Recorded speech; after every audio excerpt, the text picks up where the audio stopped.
Olá pessoal, tudo bem com vocês? Então hoje daremos continuidade ao terceiro bimestre e falaremos um pouco mais sobre populismo no Brasil. Então, nas últimas aulas, nós vimos o conceito de populismo, vimos também um pouco sobre as eleições de 1945, no qual marcou a vitória de Dutra, vimos também um pouco sobre a Constituição de 1946, o governo de Dutra e sobre o governo de Getúlio Vargas.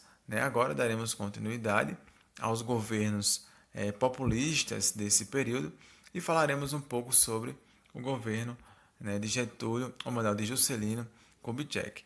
Então, logo após a morte de Getúlio Vargas, Café Filho, que era o vice-presidente, assumiu a presidência do país e garantiu, consequentemente, a realização de eleições em 1955. Como vimos, Café Filho governou por pouco tempo, mas sua atuação política foi imprescindível para que ocorresse a eleição de 1945, como estava garantido na Constituição Federal. E para concorrer a essa eleição, o PSD e o PTB fizeram aliança e lançaram Juscelino Kubitschek como candidato à presidência da República e João Goulart como vice-presidente. Então, a campanha de JK, como também era chamado, baseava-se no desenvolvimento econômico iniciado por Getúlio Vargas. E seu slogan, 50 anos em 5, pretendia apresentar uma proposta de modernização do país por meio de investimentos públicos e privados, principalmente de origem estrangeira, na infraestrutura do país. Então, depois de vencer as eleições, JK e Jango assumiram o governo e propuseram um plano com 30 objetivos para os 5 anos subsequentes, o chamado plano de metas. E nesse projeto, a prioridade era o incremento industrial, tanto das indústrias de base quanto nas de bens de consumo. E para isso, era necessário o aumento da exploração de fontes de energia, como petróleo e hidráulica, a expansão das indústrias de aço, cimento, automóveis e caminhões, além da construção de rodovias e ferrovias, entre outros investimentos.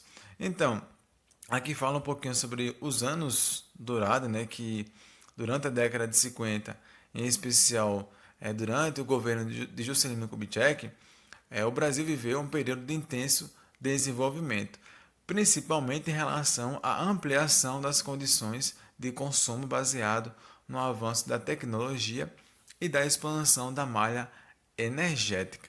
E isso garantiu o consumo de novos bens, como os televisores que tomaram conta dos lares brasileiros, garantindo informação e diversão. Além disso, a indústria da música e da moda tornaram-se poderosas e passaram a influenciar grande parte da juventude brasileira.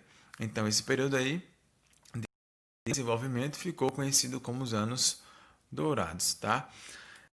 Aqui sobre o crescimento da economia brasileira. O autor destaca que as empresas estadunidenses espalharam-se pelo mundo e JK acreditava que elas poderiam trazer mais empregos e favorecer a estabilidade econômica no Brasil. Surge, portanto, aparece, melhor dizer aí, portanto, o avanço do estilo de vida americano, que vocês já viram sobre isso anteriormente. E favoreciam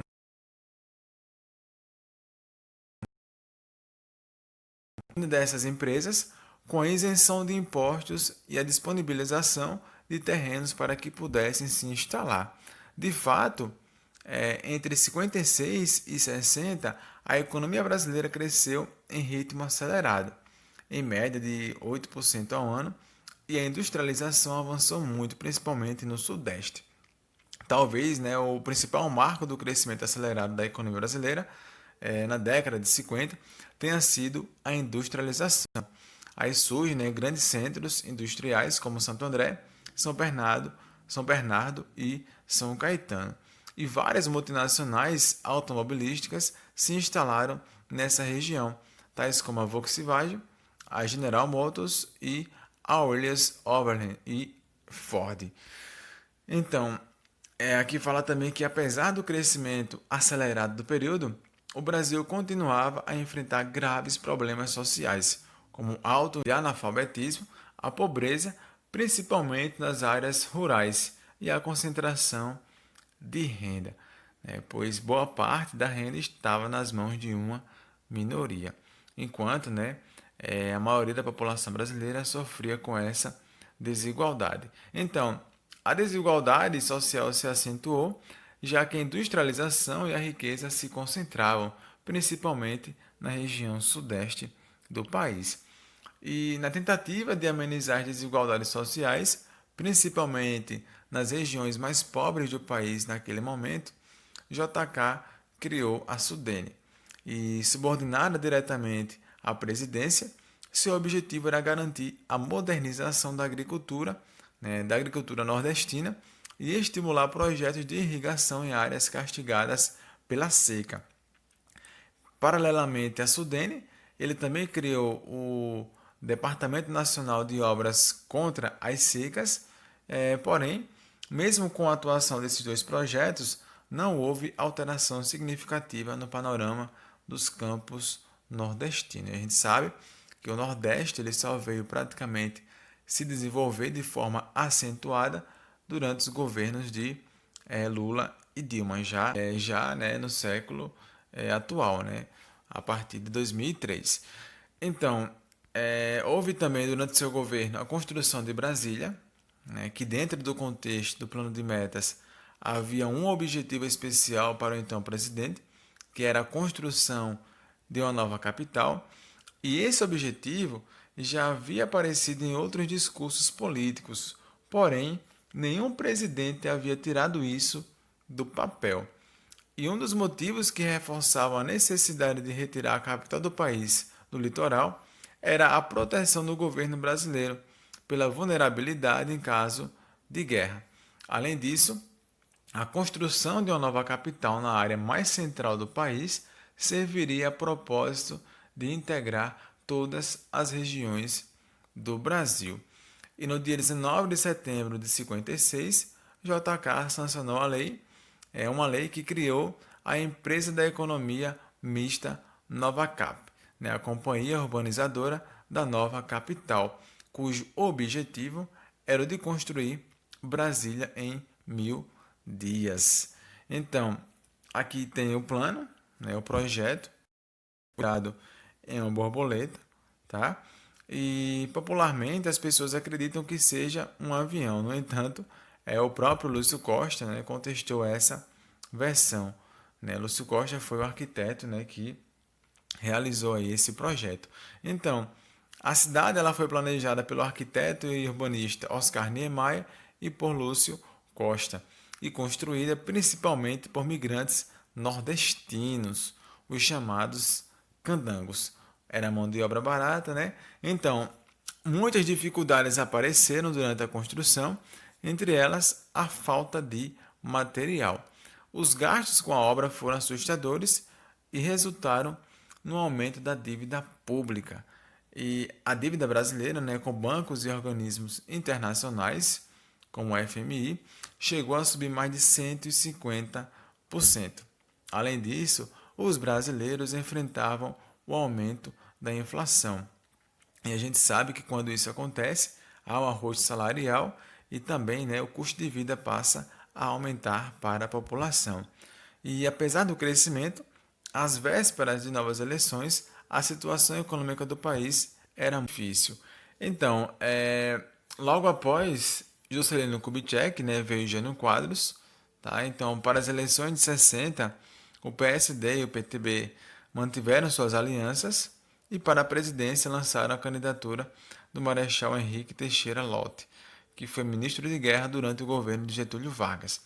E outra aliança de partidos, liderada pelo PDC, indicou Jânio Quadros, então governador de São Paulo, político que criticava a corrupção e a má gestão do dinheiro público. Jânio Quadros ele ficou famoso devido à sua intensificação no discurso de combate à corrupção. E no cartaz que vocês podem observar aí ao lado, há uma vassoura, né, que era o símbolo da limpeza que ele prometia realizar no governo. Então, na corrida eleitoral para a vice-presidência, ao lado de Lott, estava João Goulart, mais uma vez, ligado aos trabalhadores e sindicatos, visto como o herdeiro de Vargas. Na outra ponta, Milton Campos, governador de Minas Gerais. E naquele período, os eleitores votavam tanto para presidente quanto para vice, né, separadamente, independente de eles serem aliados políticos. E essa forma de organização política, né, colaborou para a população montar sua chapa, e muitos diziam que votariam em Jean, ou seja, Jânio e João Goulart. O primeiro para presidente e o segundo para vice. A ideia, né, ganhou força e em outubro de 1960 a maioria dos brasileiros escolheu o presidente e o vice de chapas diferentes. Tá? Então, vamos ver um pouquinho agora sobre a política e economia no governo de Jânio Quadros. Então, Jânio Quadros, ele tomou medidas polêmicas em relação à política e à economia do Brasil. E apesar de defender uma política externa independente, ele promoveu a reaproximação com o FMI e adotou uma política de austeridade fiscal voltada à redução do déficit público. Pode-se definir, né, o curto governo de Jânio em três características principais, né, pois esteve voltado à política externa, à política interna e à economia. Quanto à política externa, apesar da reaproximação com a FMI, ele procurou ficar longe da influência das superpotências. Tá? E quanto à política interna, Jânio proibiu o uso de biquínis em locais públicos e o uso de maiores cavalos em concursos de misses. Proibiu eventos com lutas de galos e o uso de lança-perfume no carnaval. Ou seja, coisas que não faziam o mínimo sentido.